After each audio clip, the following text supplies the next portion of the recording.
Una mujer embarazada es traicionada por su propio esposo y ofrecida como moneda en un pacto oscuro.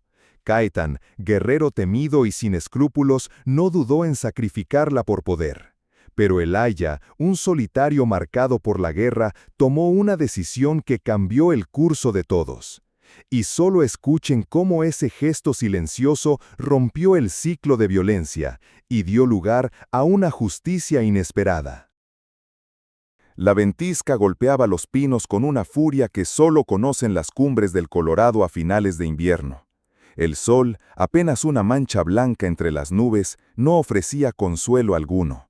La nieve caía densa, cubriendo rastros, borrando caminos, cerrando el mundo en un silencio que dolía en los oídos. Fue entonces, entre ese susurro blanco, que Elijah Barnes la vio.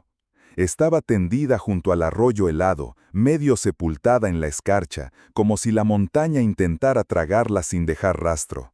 Su piel, tostada por el sol y la vida al aire libre, contrastaba brutalmente con el blanco que la rodeaba. El cabello oscuro le cubría parte del rostro, y su aliento era tan débil que apenas formaba vapor en el aire gélido. Elijah notó de inmediato el abultamiento de su vientre, demasiado grande para pasar desapercibido. Estaba embarazada, muy embarazada. Una flecha partida, astillada por el impacto, sobresalía de su costado. No sangraba mucho, lo que significaba una de dos cosas: o la herida no era profunda, o la sangre ya se había detenido por otras razones. Elijah, hombre de pocos gestos y aún menos palabras, se arrodilló sin pensar. El instinto le ganó a la lógica. Tocó su cuello, aún había pulso. Durante 5 inviernos, Elijah no había hablado con un solo alma. Después de lo que vivió en la guerra, desilusiones, pérdidas, silencios más pesados que los disparos, había elegido el aislamiento. Construyó una cabaña a 3 días del pueblo más cercano y se dedicó a la soledad como otros se dedican a la fe. Pero esa mujer, que yacía al borde entre la vida y algo más frío, rompía sin pedirlo el muro que tanto trabajo le costó levantar. Sin saber quién era, sin preguntarse por qué estaba allí, la tomó en brazos. El calor de su cuerpo se deslizaba de ella con rapidez. No pesaba más que un fardo de leña. Elijah la sostuvo como si cargara un secreto del bosque. La nieve crujía bajo sus botas mientras regresaba a la cabaña. Una vez dentro, la recostó sobre su cama, cubriéndola con mantas gruesas. Avivó el fuego, preparó una infusión de raíces amargas que usaba para el dolor y limpió con delicadeza la herida del costado. No era médico, pero conocía lo suficiente de la vida en el monte como para distinguir entre lo urgente y lo mortal. No conocía su nombre, no sabía si alguien la buscaba, ni por qué. Pero cuando ella respiró un poco más hondo y sus párpados temblaron, algo en Elijah se movió también. Tal vez fue el eco de otra vida, de otra pérdida, o tal vez, simplemente, el saber que nadie debía morir sola en medio de una nevada. Esa noche, mientras el viento ululaba entre los troncos de la cabaña y el fuego arrojaba sombras danzantes en las paredes de madera, Elijah se sentó junto a la cama. Escuchaba el débil sonido de su respiración y miraba de vez en cuando la puerta, como si esperara que algo o alguien viniera a reclamarla. Lo que no sabía era que su acto de compasión, sencillo y silencioso, lo había marcado sin retorno. Porque aquella mujer no era solo una víctima de la montaña, era la chispa de un conflicto que aún no había mostrado los dientes.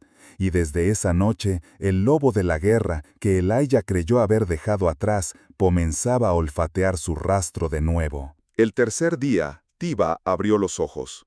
Elijah estaba preparando una infusión de cortezas secas cuando notó que su respiración había cambiado. Era más firme, más rítmica. No preguntó nada. No la presionó, simplemente le dejó agua caliente cerca y se retiró a cortar leña. Así pasaron los primeros días, entre silencios compartidos y miradas esquivas. Ella apenas comía, él apenas hablaba, pero ambos respiraban el mismo aire, y eso era suficiente para iniciar algo que no tenía nombre aún. Tardó 2 semanas en recuperar la conciencia por completo, y otras tantas en aceptar que Elijah no iba a entregarla ni interrogarla. Fue entonces, en una noche sin luna, con el fuego crepitando suavemente y la nieve cayendo como ceniza, que dijo su nombre, Tiba. Lo dijo con un hilo de voz, como si se lo confiara a los espíritus del bosque antes que a él. Elijah apenas asintió, pero dentro de sí algo se movió. Le gustó ese nombre. Sonaba a río escondido, a vida tenaz, a verdad. Con el tiempo, entre las pausas del invierno, Tiba empezó a hablar más. Sus frases eran cortas, pero lo que cargaban era más pesado que cualquier tormenta. No era una simple fugitiva. Era hija del jefe Naco, un hombre que lideraba con sabiduría a su gente en tiempos de incertidumbre. Y también era esposa, aunque su voz se quebraba al decirlo, del guerrero más temido del norte, Caetan. Fue entonces cuando Elijah entendió la magnitud del riesgo que había traído a su cabaña. No se trataba solo de una mujer herida, se trataba de un vínculo roto en el corazón de una nación guerrera. Una ruptura que podía desatar consecuencias impredecibles. Tiba le contó que había descubierto, por accidente, que Caetan había llegado a un acuerdo con comerciantes blancos, hombres de rostro seco y manos ansiosas que ofrecían armas a cambio de control, rutas y mujeres. El trato era simple y cruel. A cambio de mantener la autoridad sobre su tribu y asegurar abastecimiento para la guerra, Caetan había ofrecido una alianza de sangre. En otras palabras, a su esposa y al hijo que esperaba, como muestra de lealtad. Yo era la moneda, no la esposa, murmuró una noche, sin mirar a Elijah. Él me entregó sin decírmelo, lo oí con estos oídos. Hablaban de mí como si yo fuera un objeto. Elijah sintió algo encenderse dentro. Una ira que venía de antiguo, no solo por lo que ella contaba, sino porque había visto ese patrón muchas veces en su pasado. Decisiones tomadas por hombres con poder a costa de los que no tenían voz. Pero junto con la rabia sintió miedo. No un miedo común, sino uno más profundo, como el que se siente al ver huellas nuevas en un territorio que creías tuyo. Ayudarla significaba mucho más que curar una herida. Significaba desafiar directamente a Caetan y también a los comerciantes que dominaban el paso entre los valles, hombres con armas, con recursos, sin códigos. Pese a todo, no dudó. Elijah comenzó a trabajar en silencio. Reforzó los muros de la cabaña con troncos más gruesos, revisó las trampas que había dejado en el bosque años atrás y preparó una camilla de ramas que pudiera cargar si necesitaban huir rápido. También enseñó a Tiba cómo moverse sin dejar rastro, cómo calentar agua sin que el humo delatara su ubicación. No lo hacía por heroísmo, lo hacía porque por primera vez en muchos inviernos sentía que algo tenía sentido. Pero los vientos en la montaña traían consigo más que nieve. Una mañana, mientras recogía leña, Elijah notó algo diferente en el bosque. No era un ruido, era una sensación. Miró al suelo y vio lo que temía. Huellas. No eran suyas, ni de ciervos. Eran de caballos, más de uno, y pesados. No dijo nada a Tiba ese día, pero colocó su rifle cerca de la puerta. En el valle, el silencio se había roto. Y los espíritus antiguos, aquellos que protegen a los que sangran sin culpa, ya habían escuchado su nombre. Marzo llegó sin aviso. El frío aún se aferraba a las laderas más altas, pero el hielo en el arroyo empezaba a resquebrajarse. Elijah lo notó primero por el aire, más húmedo, más denso, luego por las aves que habían dejado de cantar cerca de su cabaña. Pero fue el humo lo que confirmó sus sospechas. Al amanecer, mientras cortaba leña al borde del claro, vio una delgada columna de humo elevarse entre los pinos del este. No era el suyo, y tampoco era de fogata de paso. El color era oscuro, constante, profundo, suficiente para entender que alguien había construido un fuego grande, quizás en una cabaña, quizás en un campamento. Elijah se quedó quieto por largos minutos, con el hacha suspendida en el aire. No era necesario discutirlo. No estaba solo. No dijo nada a Tiba. Solo esa noche, mientras fingían normalidad junto al fuego, aseguró discretamente los cerrojos de la puerta y revisó el mecanismo de su viejo rifle. No tenía muchas balas, no tenía aliados, pero tenía memoria, y esa, a veces, vale más que el plomo. La confirmación llegó con el anochecer. Un zumbido, seco y veloz, cruzó la oscuridad y quebró el vidrio de la ventana. El disparo no alcanzó a nadie, solo atravesó la estancia y se incrustó en la viga trasera. Pero el ruido del impacto, el estallido, el olor a madera quemada, fue suficiente. No para herir el cuerpo, sino algo más antiguo y más profundo. Elijah sintió, como un golpe en el pecho, el regreso de todo aquello de lo que había huido. Las trincheras, los hombres gritando nombres que no eran suyos, las órdenes sin sentido, los cadáveres en los que no quedaba rastro de humanidad.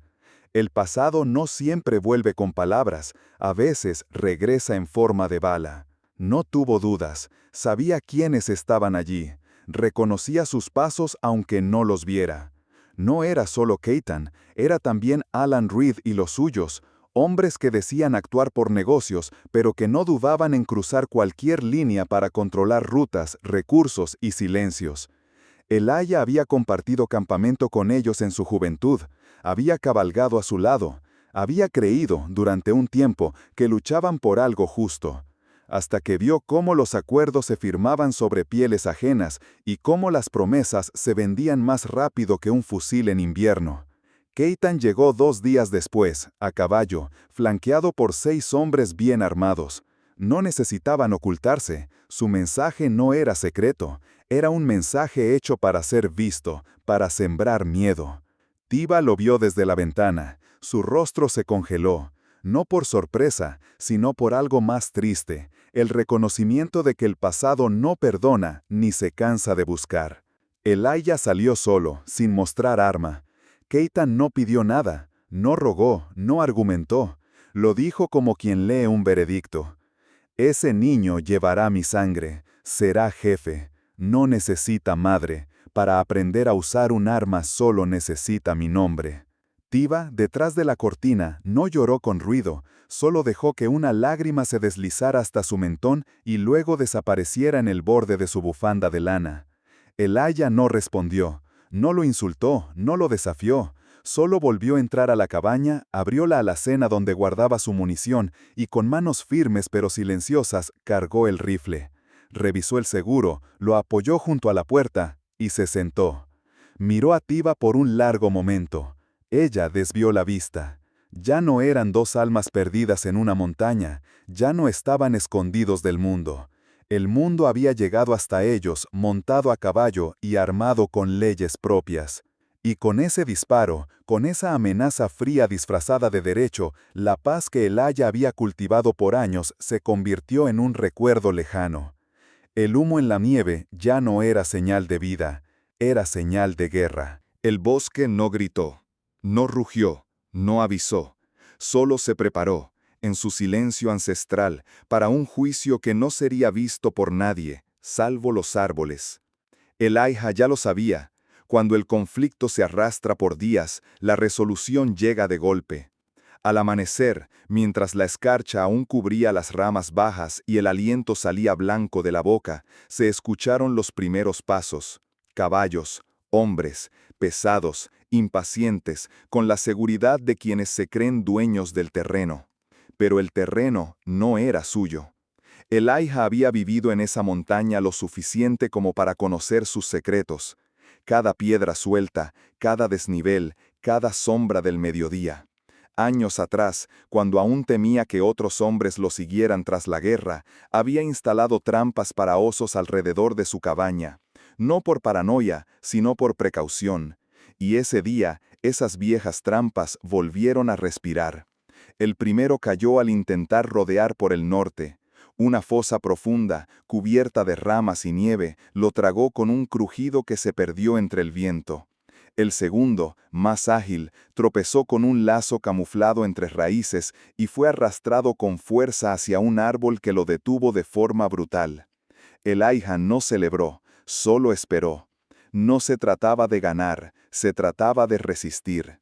La lucha no fue limpia, no hubo orden, fue una serie de estallidos aislados, de movimientos entre sombras, de respiraciones agitadas entre los árboles. Elijah no era joven, pero tampoco era torpe.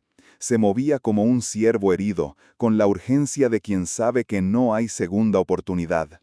Caetan fue el último en adentrarse, no por prudencia, sino por orgullo. Estaba seguro de que su presencia bastaría para quebrar cualquier resistencia.